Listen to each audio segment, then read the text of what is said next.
Seguimos con este punto tan complicado acerca de Dios. El punto dice que Dios permite el pecado. Y qué bueno que hayamos tenido una gran conversación, ¿verdad? Porque esos puntos no son nada sencillos, porque la iglesia ha estado debatiendo estos puntos por siglos. Y hay que entender que, por un lado, los estudiantes de la Biblia están tratando de proteger la soberanía de Dios, y por otro lado están tratando de proteger la responsabilidad del hombre, y no es nada fácil. No creo que sea nada 100% posible. No es posible en nuestra mente tan frágil, limitada, finita, colocar bien o entender bien o relacionar perfectamente bien en nuestro pensar estos dos conceptos. Y estos son los intentos de varios estudiantes para poder describir este fenómeno. Y obviamente en el mundo evangélico son dos perspectivas o tres. Quizás una perspectiva que cae en el lado de la soberanía de Dios, y eso se llama hipercalvinismo. Por otro lado, lo que se llama arminianismo, que pone en mi opinión, demasiado énfasis en la responsabilidad del hombre. Pero lo que estamos tratando de mantener en estas discusiones es un balance entre la soberanía de Dios sin violar la responsabilidad del hombre. Pero es un tema bastante complicado, porque hay otros textos que en verdad son más fuertes de los que acabamos de leer. Si quieren buscar en la Biblia, 1 Samuel, capítulo 16. Empieza con versículo 14. El Espíritu del Señor se apartó de Saúl, y en lugar el Señor le envió un espíritu maligno para que lo atormentara. Sus servidores le dijeron: como usted se dará cuenta, un espíritu maligno de parte de Dios lo está atormentando. Así que ordene su majestad a estos siervos suyos que busquen a alguien que sepa tocar el arpa. Así, cuando lo ataque el espíritu maligno de parte de Dios, el músico tocará y su majestad se sentirá mejor. Sí, entonces es aún más problemático, porque este texto enseña dos cosas: que Dios quitó su espíritu de su siervo y que le envió un espíritu maligno. Entonces, ¿qué está pasando? ¿Ah? Peor todavía la conversación. Entonces, ¿qué hacemos con este texto? Bueno, entonces, ¿le culpamos a Dios? No. Es que el espíritu maligno siempre estaba. Y Dios siempre lo estaba restringiendo. Y para un propósito santo dejó de restringirlo. Y en la mente del autor hebreo, Dios lo había enviado. Dios había enviado, porque ellos no eran filósofos, no hablaban de causas primarias y causas secundarias. Bueno, Dios lo hizo. En verdad, Dios que es soberano, y Dios puede ver a todos los demonios y sabe las que son sus intenciones. En este caso, Él permitió, no restringió al demonio para que hiciera su voluntad.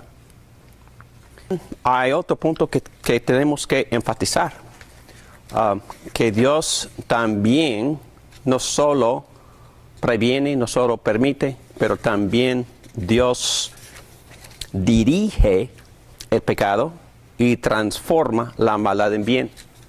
Y yo creo que ya hemos pasado bastante tiempo en este punto en clases anteriores, pero son dos ejemplos famosísimos de la Biblia y muchos ejemplos más. Pero en la Biblia, ¿cuál es el ejemplo más destacante en el Antiguo Testamento de esta verdad? Que Dios controla o dirige el pecado. La historia de José. De José. Entonces, es muy, muy claro, ¿verdad? Porque en Génesis 45, en versículo 5, aquí está la conversación entre José y él. Se había revelado su identidad con sus hermanos, los que lo habían vendido como esclavo años anteriores. Dice: yo soy José, versículo 4, hermano de ustedes, a quien vendieron a Egipto. Pero ahora, por favor, no se aflijan más ni se reprochen el haberme vendido, pues en realidad fue Dios quien me mandó delante de ustedes para salvar vidas. Desde hace 2 años la región está sufriendo de hambre y todavía faltan 5 años más en que no habrá siembras ni cosechas. Por eso Dios me envió. Oh, yo pensaba que eran sus hermanos.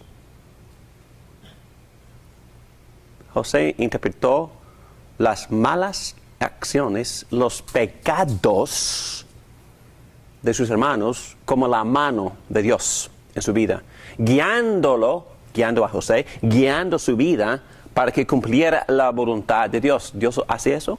¿Él usa los pecados de otros para guiarme en mi vida?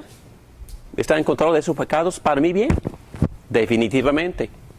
Él hace tal cosa. Dice: Dios me envió delante de ustedes para salvarles la vida de manera extraordinaria y de este modo asegurarles descendencia sobre la tierra. Fue Dios, lo dice otra vez, que me envió aquí y no ustedes. Entonces, Él está hablando extremadamente. Por un lado, obviamente, sus hermanos pecaron, sus hermanos eran responsables, pero en este caso José está hablando en términos de la soberanía de Dios. Dios manipuló los pecados, Dios no es responsable por los pecados, los pecadores son responsables por sus pecados, pero Dios manipuló esos pecados para cumplir su voluntad. Y la voluntad fue, de ese modo, asegurarles descendencia. ¿A qué se refiere eso? Al Mesías. Para que viniera Jesucristo, la descendencia del Mesías. Siempre es un poco problemático la forma en que los traductores tratan esta palabra. La palabra es simiente. Y siempre se refiere a Jesucristo. ¿Quién lo dice en el Nuevo Testamento? El apóstol Pablo en Gálatas 3:16. Interesante, ¿no? Entonces, quizás José no entendió todo eso.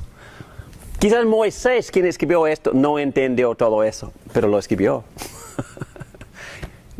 Lo escribió guiado por el Espíritu Santo. Para que profetizara la venida del Mesías, Jesucristo. Pero este texto es bellísimo porque no solo fueron salvados los parientes de José por el hecho de que Dios le había enviado por los pecados de sus hermanos, lo había enviado a Egipto, pero en capítulo 50 dice para salvar a mucha gente. Entonces no solo fue salvada la familia, los parientes, sino fue salvada en un sentido general todo el mundo, porque todas las naciones del alrededor de Egipto, ¿a dónde fueron? Para trigo, para Egipto. Y entonces, la familia de José, todas las naciones, el Mesías. Y todo ocurrió así, porque Dios manipuló los pecados de los hermanos de José. Pero también hay otro texto en el Nuevo Testamento. O sea, se podría decir que tenía un plan mayor.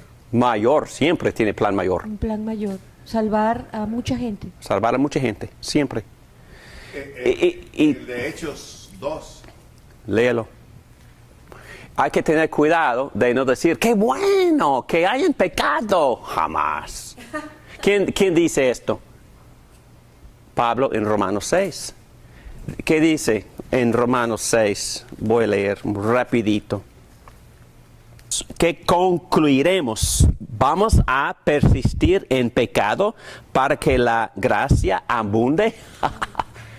Y la respuesta, de ninguna manera.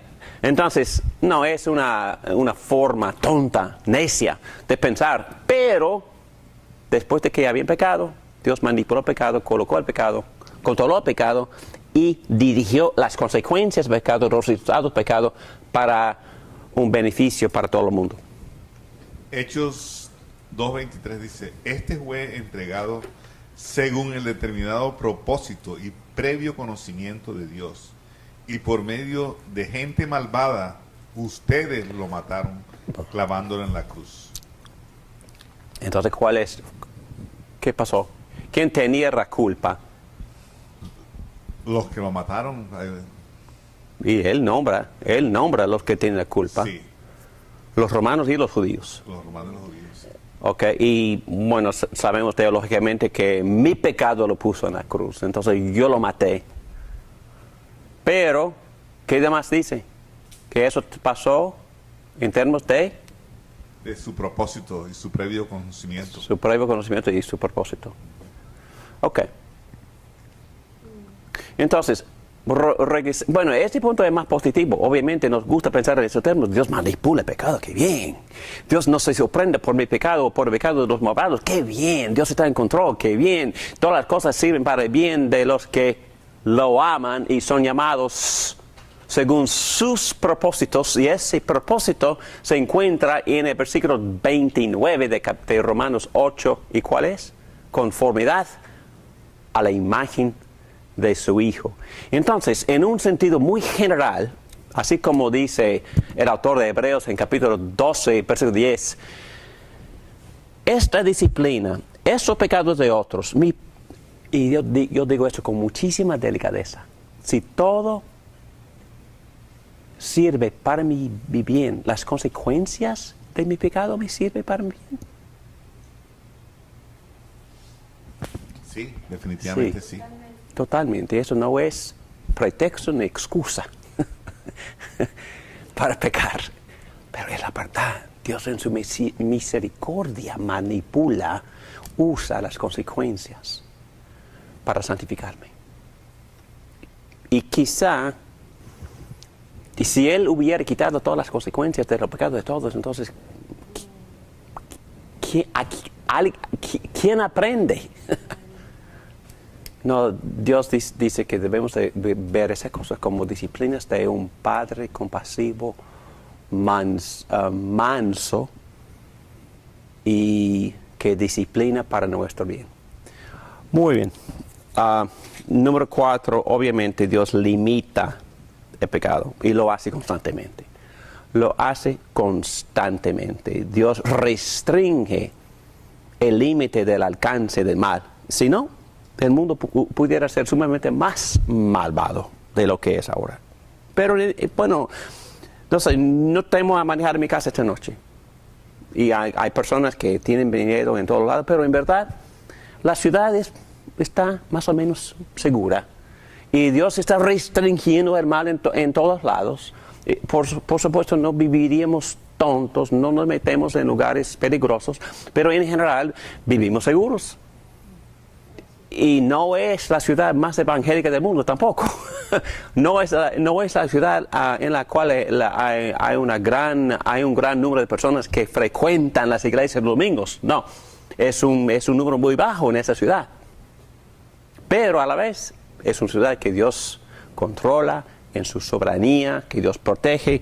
Y es una ciudad en la cual Dios limita la medida de maldad y pecado. Bueno, hay muchos textos aquí. Job 1:12.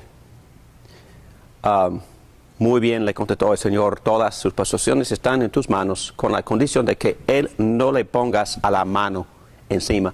Entonces, esta conversación está entre Dios y Satanás. ¿Y qué está diciéndole a Satanás?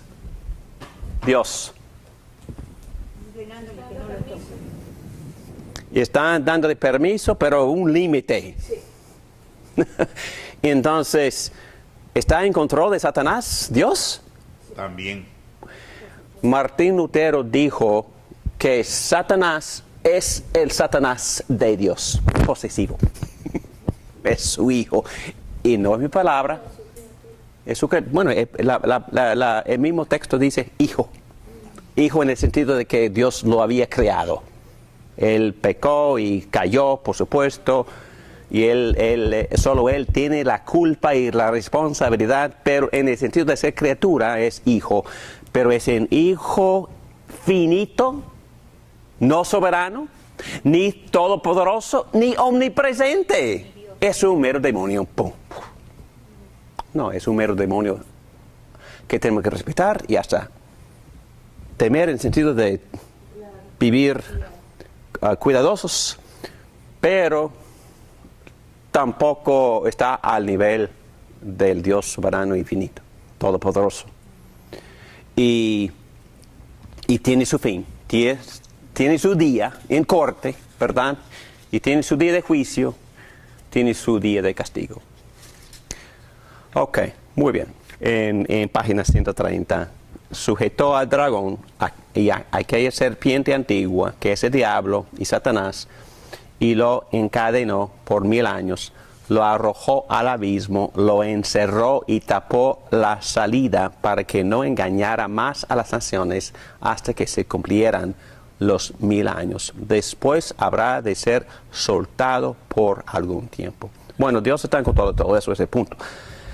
Bueno, entonces, la tercera, la complejidad del tema, obviamente es un tema bastante complejo, y las limitaciones de nuestro horizonte temporal. Lo que me gusta de todos los estudiantes que yo leí, todos dicen exactamente lo mismo, es que podemos hablar de esas cosas, no podemos profundizarnos tan suficientemente ni para nosotros mismos, porque vamos a salir esta noche con muchísimas preguntas, ¿verdad? Pero espero que salgamos también con algunas contestadas.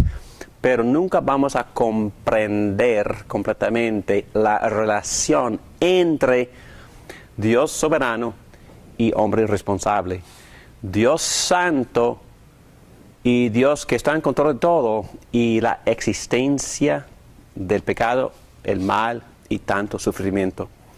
Y hay respuestas, pero quizás no hay ninguna completamente satisfactoria, es la idea. Y estoy de acuerdo con esa idea. Quería decir rapidito, me gusta muchísimo cuando Pilato le dice, ¿sabes que tengo el poder para dejarte libre? Y Jesucristo le dijo, tú no tienes, o sea... No tienes ninguna autoridad que no le fue dada. Que no se te fue dada. Exactamente. Exactamente. Y podemos tener mucha confianza en esa verdad, en esa realidad, que nuestro Dios está en control. Agustín, el pecado es tanto contrario a la voluntad de Dios como es permitido por Dios. Entonces es que metimos en esa complejidad esa noche. Si Dios gobierna la historia, ¿cómo interpretamos los eventos que parecen ser contrarios a la voluntad de Dios? Bueno, buena pregunta. Agustín, Dios ha decretado solo el bien. El pecado, sin embargo, se relaciona a la voluntad permisiva, quizás fue el que introdujo esa palabra, permisiva de Dios. Agustín tenía la idea de las acciones activas de Dios y las pasivas, en otras palabras, que Dios permitía algunas cosas, según su plan y su sabiduría y su buen propósito. Él sabía que esa fue una idea insuficiente, como ya hemos visto, pero pensaba que hizo justicia a los dos conceptos. A, Dios es soberano. B, nosotros somos responsables por nuestras acciones. A, Dios no tienta a nadie a pecar. Dios no es el autor de pecado. B, sin embargo, Él está involucrado en cada momento. Gracias a Él. Le doy gracias que está involucrado y no se ha apartado. porque eso me da confianza que Dios está en control y está guiando todo para su gloria y para mi beneficio. Juan Calvino, la voluntad secreta, él habló en términos de la voluntad secreta y la voluntad revelada de Dios. Entonces, Dios sí nos ha revelado algunas cosas y otras no. Es imposible confeccionar una fórmula satisfactoria para explicar la relación de Dios con el hombre en la historia. Juan Calvino prefirió hablar de la voluntad de Dios revelada y secreta, como la ilustración de témpano de hielo flotante. ¿Qué es la idea? Que solo se ve quizás una pequeña parte del témpano y lo demás está debajo del agua y no se ve. Y así es, hablando de esas ideas, solo vemos un poquito y lo demás queda oscuro, como Pablo dice en 1 Corintios 13, ¿verdad? Ahora vemos de manera indirecta y velada, como en un espejo. Pero entonces veremos cara a cara. Ahora conozco de manera imperfecta, pero entonces conoceré tal y como soy conocido.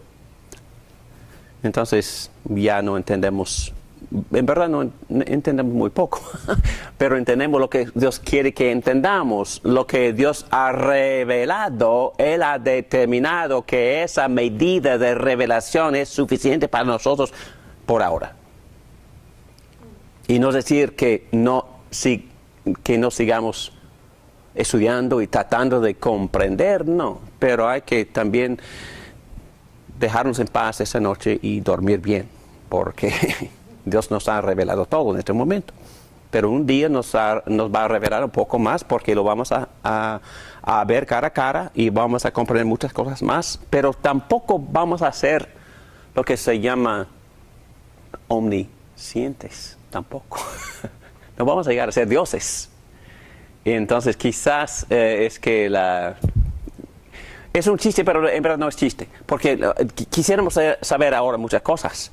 Y a veces el pastor tiene que decirle a una persona, un día sabrás, o quizás un día no sabrás, o quizás en 10 años sabrás, o quizás cuando veas a Cristo cara a cara, Él te lo diría, quizás no.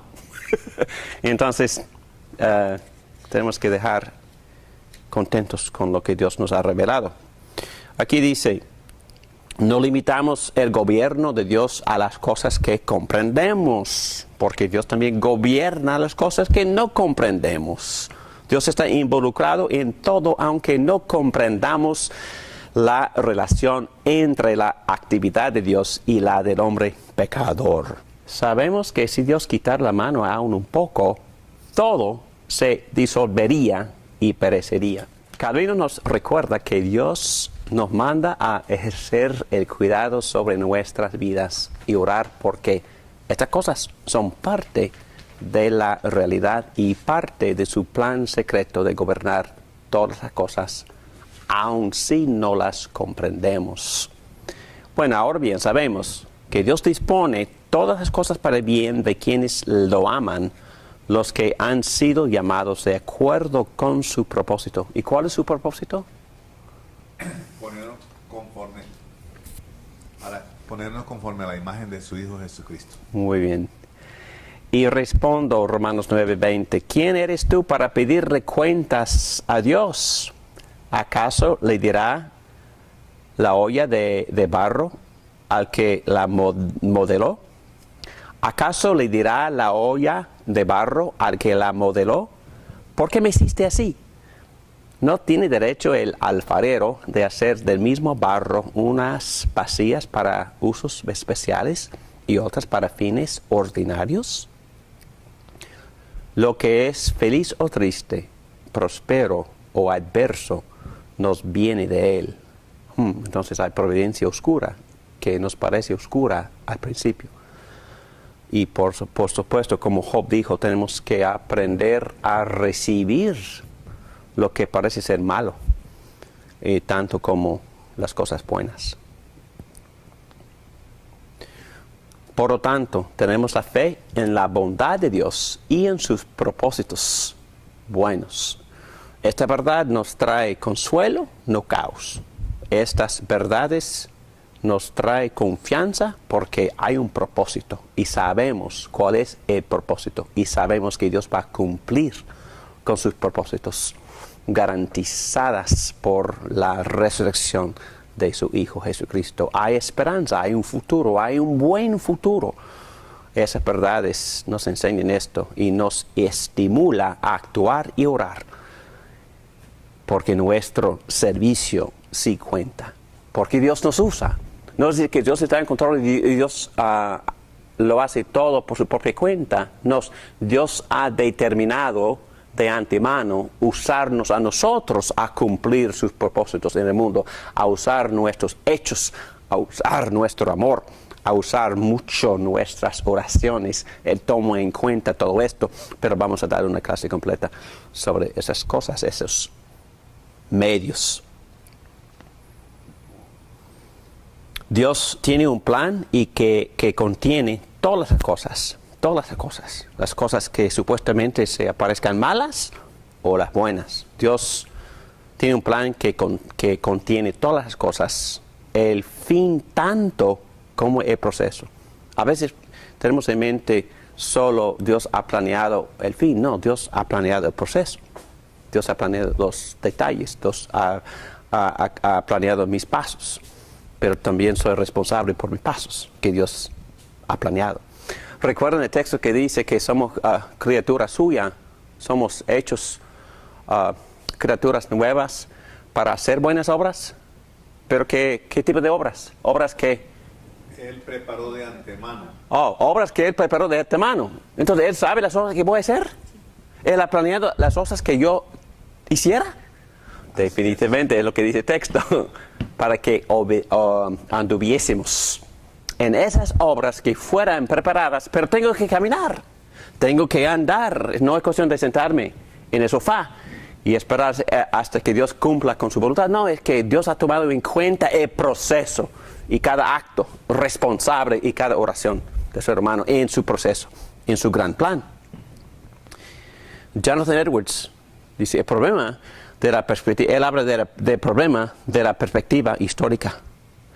Un gran río, me gusta esta ilustración, tiene tributarios que fluyen al contrario del río principal. ¿Me entienden la ilustración? Que un río, no tengo pizarrón, pero un río tiene su cama principal, ¿verdad? Pero también tiene muchos arroyos que fluyen y terminan en el río principal. Pero a veces vienen del norte, del sur, vienen de varias direcciones. A veces fluyen en contra del río principal al entrar. Y dicen los científicos, no lo he visto, que a veces fluyen hacia arriba para llegar a su destino. Entonces eso parece casi imposible, muy complicado, pero así es con la vida. Estamos yendo y vamos a llegar porque estamos en el río principal, pero hay muchas desviaciones, vienen muchas pruebas y tentaciones. Lamentablemente pecamos y hay consecuencias, son tributarios, pero según el plan de Dios llegamos al fin y seguimos en su voluntad. Concurrencia. No es cuestión de causación singular, porque no se puede nunca culpar a Dios. El hombre y Dios son actores. Y dicen todos los alumnos que estudié que Dios es soberano y responsable, 100%. El hombre es responsable. El hombre tiene la última voz, como dicen los proverbios, pero el hombre planea su camino, pero Dios tiene la última voz. Dice el proverbio que el hombre planea, versículo 1 de 16 de Proverbios dice, el hombre propone, pero Dios dispone. Entonces ahí está una explicación. La Biblia no enseña ni fatalismo, ni que se le quite al hombre el libre albedrío. ¿Okay? Entonces, tenemos que mantener un equilibrio entre la soberanía y la responsabilidad del hombre con su libre albedrío. Bueno, esta última parte, en página 132, yo añadí esa parte, no era parte de la guía original de nuestro profesor, pero saqué estos puntos de un libro por J.I. Packer, y yo recomiendo mucho este libro porque siempre surge la pregunta, y ha surgido la pregunta en esa clase, la relación entre la soberanía de Dios y la responsabilidad del hombre en el ministerio de evangelismo. Entonces, estos puntos son muy parecidos a lo que ya hemos estudiado, y no voy a profundizarme en estos puntos, solo lo voy a mencionar, pero recomiendo muchísimo el libro, especialmente los que tienen mucho interés en el ministerio de evangelización. 1. La soberanía de Dios en la gracia no afecta de ninguna manera a la naturaleza y la obligación del evangelismo. Eso es un punto en contra del hipercalvinismo. Históricamente, algunos países habían dicho que no iban a enviar misioneros porque Dios es soberano y cuando Él está dispuesto a salvar a los elegidos, Él mismo lo hará. Eso es una barbaridad. Es que no tiene nada que ver con lo que Dios ha planeado. Entonces, ustedes pueden leer los subpuntitos. Y número 2, en página 133, la soberanía de Dios en la gracia es nuestra única esperanza de tener éxito en el evangelismo. Me gusta mucho. Recuerden ustedes ese acontecimiento en el libro de Hechos. Creo que Pablo estaba en Corinto y estaba a punto de salir. Y porque estaba muy desanimado porque no había visto resultados de sus predicaciones y prácticamente nadie se había convertido a Cristo. ¿Y qué le dijo? Y el Señor se le apareció a Pablo, ¿y qué es lo que le dijo? Le dijo que tenía mucha gente en ese pueblo. En ese pueblo. Sí. ¿Pero dónde estaba esa gente? No estaba en el grupito de Pablo. ¿Dónde estaba? Afuera. ¿Afuera de qué? Afuera de todo, ¿verdad? Que esa gente no se había convertido todavía. Entonces, ¿qué estaba diciendo Pablo? ¿Qué estaba diciendo Dios a Pablo? En otras palabras. Yo tengo pueblo aquí, yo tengo gente aquí. Esa gente no se ha convertido, pero ¿qué es lo que está prometiendo a Pablo en otras palabras? Si tú evangelizas, se van a convertir. Esa gente se va a convertir. No voy a dejar que nadie te haga daño. Exacto. Y si no evangelizas, y no contesto eso, porque Dios ha decretado, Dios ha planeado que nosotros evangelizáramos. Es un mandatorio, ¿no? Es mandatorio. Y es más, es la responsabilidad. Dios es soberano. Perdóname, voy a usar las palabras bíblicas. Dios elige y el hombre evangeliza.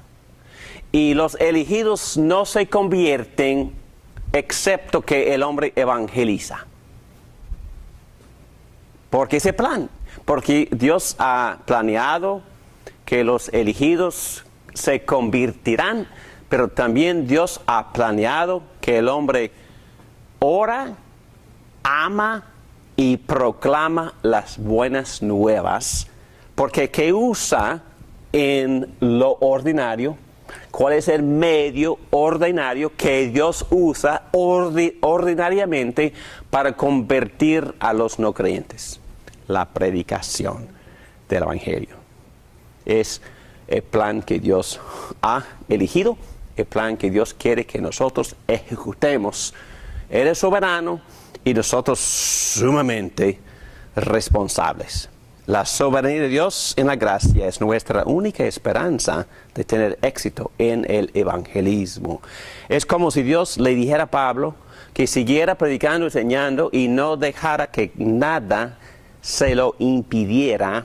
Hay muchos aquí que voy a traer a mí mismo a través de tu testimonio a mi evangelio. Esta enseñanza balanceada de la soberanía de Dios y la responsabilidad mía y de nosotros nos da mucha confianza. Y esta confianza nos debe hacer valientes, esta confianza nos debe hacer pacientes, porque Dios está obrando a su tiempo. Esta confianza nos debe hacer dados a la oración, porque es también lo que Dios usa. Él responde a nuestras oraciones para poder otorgar los dones de arrepentimiento y fe. Y esta confianza nos debe hacer estratégicos en evangelizar, como nuestro gran amigo nos enseñó en ese curso tan lindo sobre la plantación de iglesias. Y esta confianza también nos debe hacer persuasivos. Es decir, no es solo cuestión de decir, bueno, Cristo salva, arrepiéntete. No, es que Pablo, yo conté 25 verbos que Pablo y los apóstoles usaban cuando estaban evangelizando. Persuadir es, 2 palabras en griego se traducen persuadir. Y nosotros también tenemos una gran responsabilidad en esta área, pero a la vez dependemos de Dios, porque solo el Espíritu Santo puede regenerar y dar los dones de arrepentimiento y fe. También hay un gran equilibrio y un gran balance. Dios es soberano, Dios está en control, pero nosotros también actuamos y tenemos parte de este plan y somos sumamente responsables. Una preguntita antes en cuanto a la evangelización. Uh-huh. Hay una diferencia entre el llamado, porque no hay una diferencia, ¿verdad? O sea, porque nosotros no podemos comparar con un pastor o con uno que está llamado a evangelizar. O sea, la persona natural, normal, que puede hacer algo en su trabajo, hacer comentarios, no sé, si quiere también puede hacer un grupo en una casa, un estudio bíblico, para que venga un líder y liderice, ese tipo de cosas. Pero hay una diferencia. El llamado fue a los 12 fue a los apóstoles, ¿no? O sea, hay una diferencia en cuanto a la evangelización. O ese llamado para todos igualito, idéntico como fueron llamados los apóstoles, somos todos llamados. Gracias por las 3 preguntas. Y la respuesta a las 3 es sí. Sí. ¿Fueron llamados los apóstoles a ir a todas las nacionalidades? Sí. ¿Hay un don de evangelista que Dios le ha dado a la iglesia? Efesios 4, 10, 11, 12. Sí. Hay un... ¿A la iglesia o específicamente a algunos? No, a la iglesia. Hay evangelistas llamados que Dios ha dotado a la iglesia. Evangelistas. Así como Carlos Gómez. Es evangelista, 100% evangelista. ¿Es la responsabilidad de todos los creyentes a evangelizar? Sí. Hay 7 personas donadas o dotadas con un don, un llamado especial. Sí.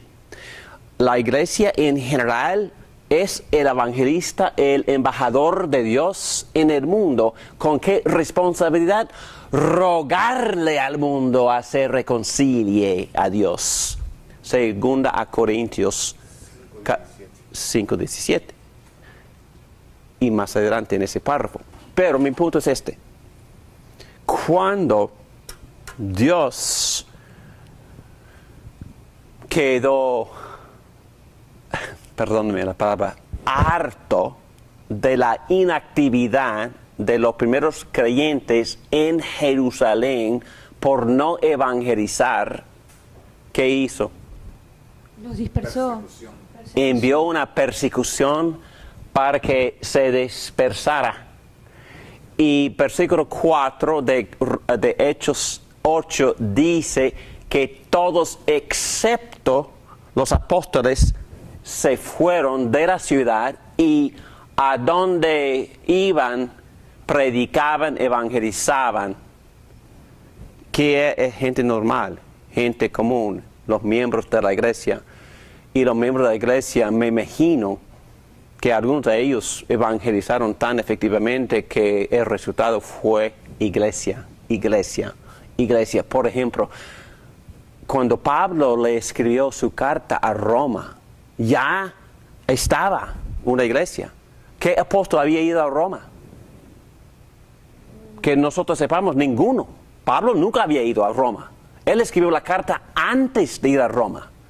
Entonces, lo que había pasado por la dispersión, algunos habían llegado a Roma y por supuesto que sí, ellos evangelizaron a varios romanos y Pablo escribió el libro de Romanos, la carta a la iglesia en Roma, antes de que yo sepa, ningún apóstol había ido. Entonces, sí. La iglesia en general es llamado a proclamar los buenos atributos de Dios, declararlos. Primera de Pedro, capítulo 2, versículo 9. La iglesia en general, parte de su misión en el mundo es proclamar a los no creyentes.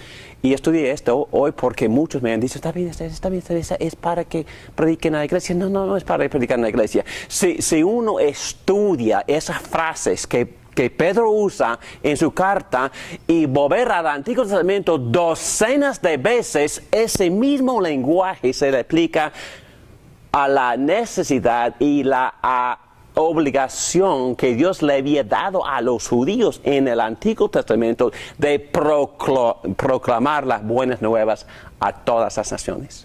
Entonces, la iglesia tiene ese propósito.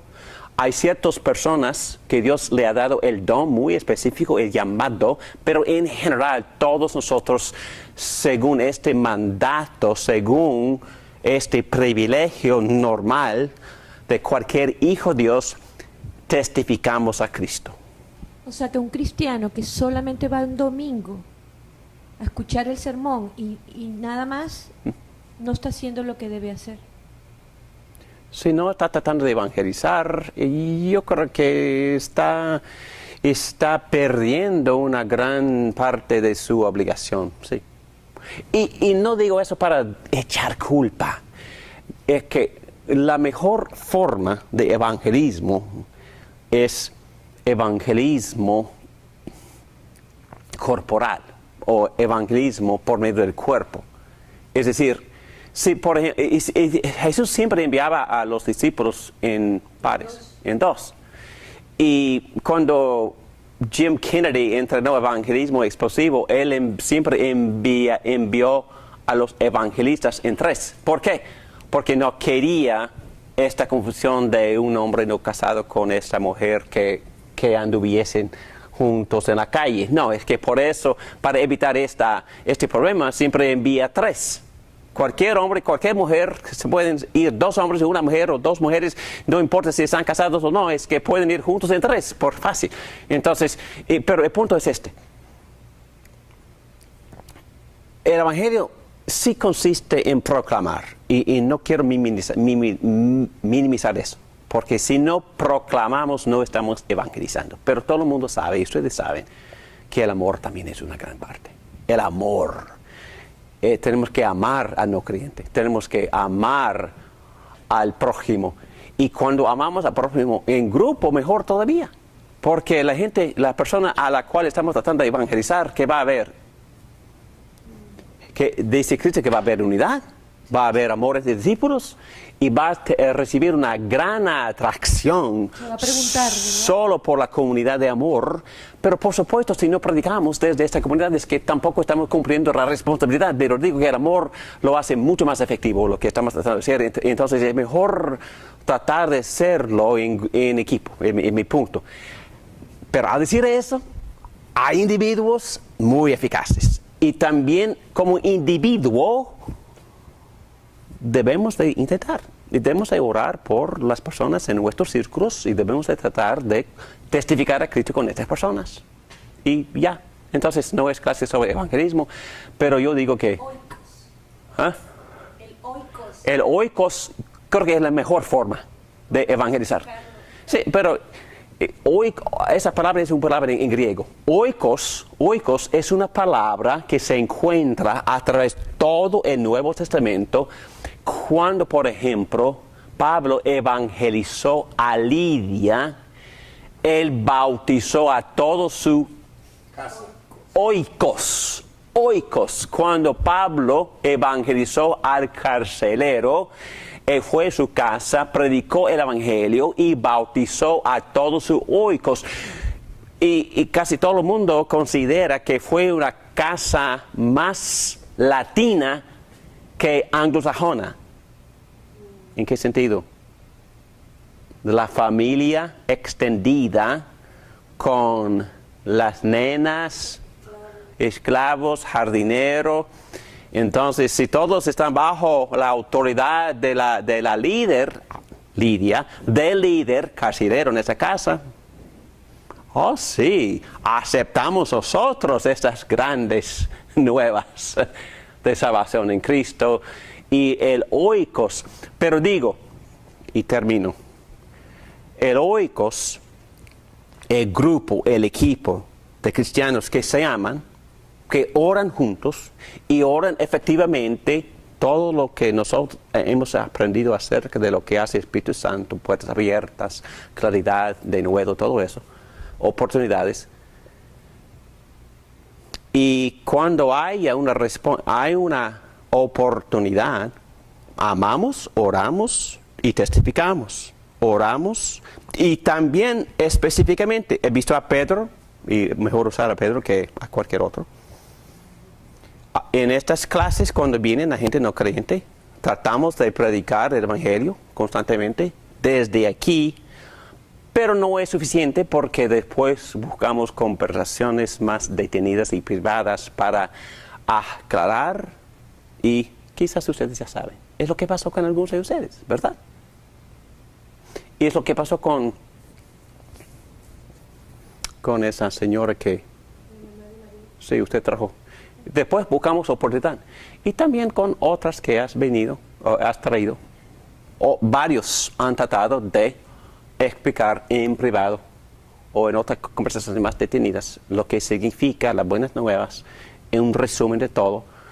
Y yo lo hago, Pedro lo hace, pero no, y no creo que Dios me haya dado un gran don, tampoco.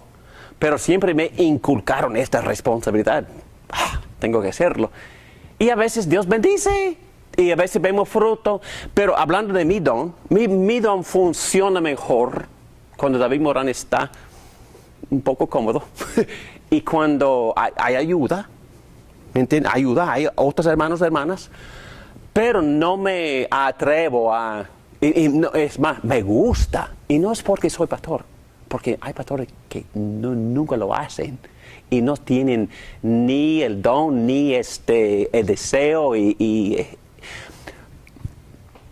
Pero para mí es un gozo tener ese privilegio de aclarar. Y por eso yo recomiendo que cada persona tiene por lo menos un bosquejo de 4 o 5 puntos ya memorizado o ya en forma escrita para poder compartir. Y si no hay oportunidad, yo llevo a veces libretos o libros. Hay un libro que se llama Cristianismo Básico por John Stott. Recientemente, este año, he repartido varios. Repartí ese libro con un hombre que me aconsejó en cuanto a cómo recaudar fondos. Y yo tengo cita con él el lunes en 8 días. Yo tengo cita con él específicamente para preguntarle acerca de lo que él leyó en ese libro. Nunca he compartido específicamente el Evangelio con él, pero nos hicimos amigos, ya hemos tomado café, hemos desarrollado una clase de relación y estoy orando por puerta abierta, porque yo tengo toda la intención del mundo de explicarle el Evangelio. Cuando voy a ir a su casa, voy a ir al estudio, a la oficina que él tiene en su casa, y ahí vamos a hablar y tomar café y que oren por mí, porque voy a aclarar lo que ya le di en forma escrita. Entonces, para mí es un proceso. No, para mí es un estilo de vida. Y mis vecinos, estoy tratando de entrar en conversación con ellos en primer lugar, porque si no conversamos, ¿cómo vamos a...?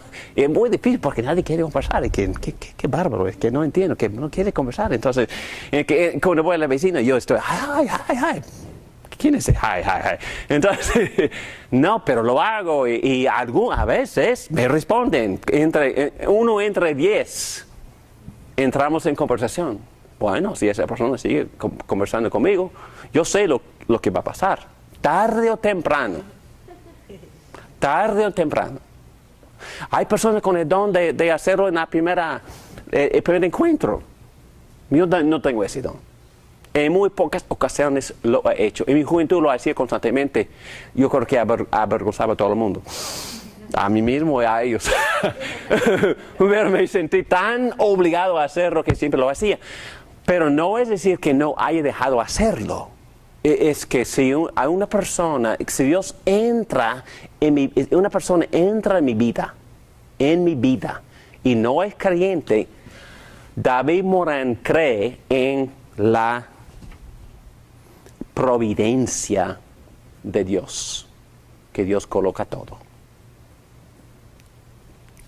Oremos. Padre, ayúdanos a ser buenos evangelistas, ayúdanos a sentir esta obligación sin sentirnos negativos, feos, culpables. Ayúdanos a sentir el gozo de nuestro primer amor y el deseo de compartirlo con otros de manera natural, testificando a lo que Cristo en toda su gloria y poder ha hecho en nuestras vidas y lo que puede ser en las vidas de ellos. Ayúdanos a vivir así, para tu gloria. Gracias por tu providencia, gracias por tu soberanía. Ayúdanos a vivir responsables para tu honra y gloria. Te lo pedimos todo. Amén.